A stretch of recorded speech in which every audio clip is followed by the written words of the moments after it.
At for today's video nga guys, samahan nyo nga kami tikman ang balbakwa dito sa Cebu City. At ayun nga guys, bumiyahe nga kami papunta dito sa may SM City Cebu. At dito kami pumunta sa may gilid ng SM mismo, dito sa may Nice Day Car Wash. Ayan guys, yung nakikita nyo yan yung SM. At dito lang yan mismo sa tapat ng SM, makikita nyo tong Yancy's Balbakwahan. Nakita ko nga to sa mga vlogger sa TikTok, kaya sinadya ko tong Yancy's Balbakwahan kasi isa daw ito sa pinakamasarap na balbakwa dito sa Cebu City. At ayan guys, nag-order na nga kami at isang order nga pala ng balbakwa nila ay 150 pesos tapos may kasama na rin yung rice. At bukod nga sa balbakwa nila, meron din silang ibang lutong ulam at tinikman ko nga to guys yung kanilang seaweeds dito na ensalada. So ayan na guys, yung ating balbakwa, another putok-batok meal na naman.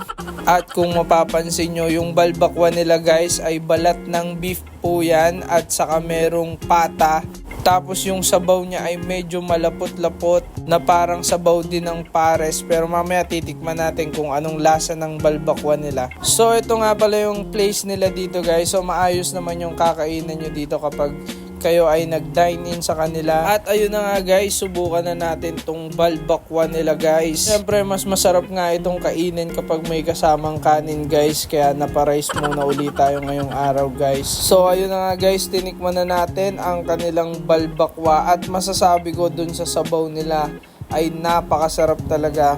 Ang lasa ng balbakwa nila ay beef na medyo maanghang dahil siguro sa dami ng luya at may sili din silang nilalagay sa sabaw ng balbakwa nila. Tapos yung sabaw naman guys ay medyo malapot-lapot kaya mararamdaman nyo sa labi nyo, manimikit talaga yung lapot ng sabaw ng balbakwa nila. Tapos yung pata, yung laman ng balbakwa ay napakalambot talaga, pati yung balat guys napakalambot kaya kahit may nakapustiso lang kayo guys ay makakain nyo to. Panalo talaga guys yung kanilang balbakwa. At ito naman guys, tinikman din natin yung seaweeds nila.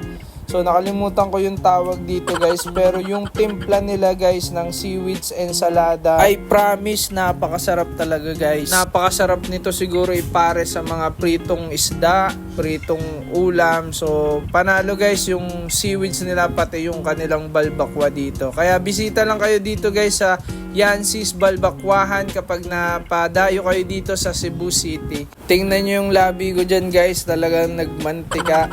So ayun guys, panalong panalo yung balbakwa nila dito sa Yancy's Balbakwahan. At pagkatapos nga yan guys ay nagpunta kami sa SM at nakita namin to sa SM yung bilihan ng mga kakanin dito at na-curious nga kami dito sa isang kakanin na ini-steam. So tinikman na rin namin.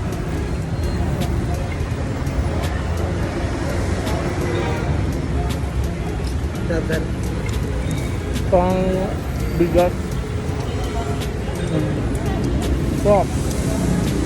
Putong bigat.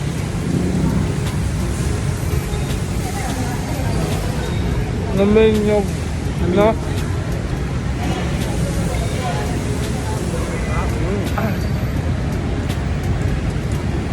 Uwi na kami guys. So ayun guys, salamat sa pagsama nyo uli sa aming video guys. Pasensya na kung nagutom uli namin kayo. So good vibes lang tayo guys para laging alright.